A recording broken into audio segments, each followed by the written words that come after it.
AICC OBC ಸಲಹಾ ಮಂಡಳಿಗೆ ಸಿದ್ದರಾಮಯ್ಯ ಅವರು ನೇಮಕಗೊಂಡಿದ್ದಾರೆ. ಆ ವಿಚಾರಕ್ಕೆ ಸಂಬಂಧಪಟ್ಟಂತೆ ಸಿಎಂ ಸ್ಥಾನ ತ್ಯಜಿಸಿ ದೆಹಲಿಗೆ ಬನ್ನಿ ಅನ್ನುವಂತಹ ಸಂದೇಶವನ್ನ ರವಾನೆ ಮಾಡ್ತಾ ಇದ್ದಂತೆ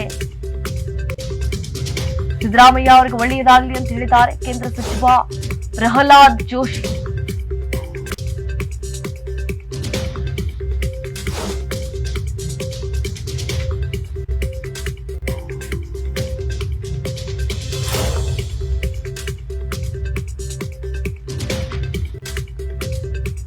ಓಬಿಸಿ ಸಲಹಾ ಮಂಡಳಿಗೆ ಸಿದ್ದರಾಮಯ್ಯ ಅವರನ್ನ ನೇಮಕ ಮಾಡಿದ್ದಾರೆ. ಆ ವಿಚಾರಕ್ಕೆ ಸಂಬಂಧಪಟ್ಟಂತೆ ಸಿಎಂ ಸ್ಥಾನವನ್ನ ತ್ಯಜಿಸಿ ದೆಹಲಿಗೆ ಬನ್ನಿ ಅನ್ನುವಂತಹ ಸಂದೇಶ ರವಾನಿಸ್ತಾರೆ.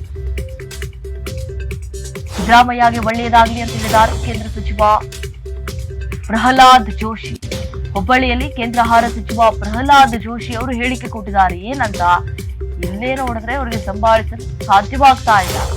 ಕೇಂದ್ರಕ್ಕೆ ಹೋಗಿ ಏನ್ ಮಾಡ್ತಾರೆ ಇವರು? ರಾಷ್ಟ್ರೀಯ ಹಿಂದುಳಿದ ವರ್ಗಕ್ಕೆ ಈಗ ನೇಮಿಸುವಂತಹ ಉದ್ದೇಶ ಏನಿತ್ತು? ಅರ್ಜೆಂಟ್ ಇತ್ತ? ಡಿಕೆ ಶಿವಕುಮಾರ್ ಇಂಟರ್ನಲ್ ಆಗಿ ಸಾಕಷ್ಟು ಜನರಿಗೆ ಹೇಳ್ತಿದ್ದಾರೆ. ಡಿಕೆ ಶಿವಕುಮಾರ್ ನಾನೇ ಮುಂದಿನ ಸಿಎಂ ಅಂತ ಹೇಳ್ತಿದ್ದಾರೆ. ಇತ್ತೀಚೆಗೆ ಡಿಸಿಎಂ ಡಿಕೆ ಶಿವಕುಮಾರ್ ಅವರಿಗೆ ವೈರಾಗ್ಯ ಬಂದಂತೆ ಮಾತನಾಡ್ತಿದ್ದಾರೆ. ಹುಬ್ಬಳ್ಳಿಯಲ್ಲಿ ಕೇಂದ್ರ ಆಹಾರ ಸಚಿವರಾಗಿರುವಂತಹ ಪ್ರಹ್ಲಾದ್ ಜೋಶಿ ಅವರು ರಿಯಾಕ್ಟ್ ಮಾಡಿದ್ದಾರೆ. ಅವರು ಲಾಲೂ ಪ್ರಸಾದ್ ಯಾದವ್ ಅವರ ಬಾಲನ್ ಜೋಶಿಯನ್ನು ಹೇಳ್ಕೊಂಡು ಹೋದರೆ ಅವ್ರ ಮುಂದಸ್ತಿತ್ವ ಇಲ್ಲ ಅಂತಂದ್ರೆ they have lost their entity in either Uttar Pradesh R Bihar, ಈ ರೀತಿ ಅನೇಕ ರಾಜ್ಯಗಳಲ್ಲಿ, ತಮಿಳುನಾಡು ಡಿಎಂಕೆ ಅವರ ಅಂಗಿ ಚುಂಬಿ ಹಿಡ್ಕೊಂಡು ಹೋದ್ರೂ ಅವರಿಗೆ ಅಲ್ಲೇ ಇದೆ. ಈ ರೀತಿ ಅನೇಕ ರಾಜ್ಯಗಳು, ಮಹಾರಾಷ್ಟ್ರದಾಗ ಸೀಟ್ ಅವ್ರದ್ದು ಕಾಂಗ್ರೆಸ್ ಪಾರ್ಟಿ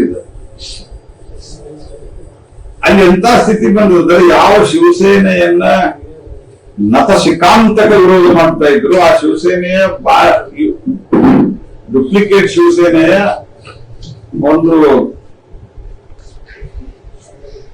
ಹಿಂದೆ ಅವರ ಒಂದು ಅಂಗಿ ಚುಂಬಿ ಹಿಡ್ಕೊಂಡು ಇವ್ರು ಮಾಡ್ತಾರೆ. ಈ ರೀತಿ ಬಹಳ ರಾಜ್ಯದಾಗದ, ಬಿಹಾರ, ಉತ್ತರ ಪ್ರದೇಶ, ಆಮೇಲಿಂದ ತಮಿಳುನಾಡು, ಕೇರಳದ ಸಹಿತ ಅವರು ಮೇಜರ್ ಫೋರ್ಸ್ ಆಗಿ ಉಳಿದಿಲ್ಲ. ಹೀಗಾಗಿ ಬಿಆರ್ ಏನದು I don't take them seriously. ಯಾಕಂದ್ರೆ ಅವ್ರದ್ದೇನ ಅಲ್ಲೇ ಕೈ ಮುಗಿದು ಕಾಲು ಬಿದ್ದು ಅವರು ಲಾಲೂ ಪ್ರಸಾದ್ ಯಾದವ್ ಜೊತೆ ಹೋಗ್ತಾ ಇದ್ದಾರೆ. ಮೊದಲು ಇವರು ಸ್ವಲ್ಪ ಡ್ರಾಮಾ ಮಾಡೋ ಪ್ರಯತ್ನ ಮಾಡಿದ್ರು.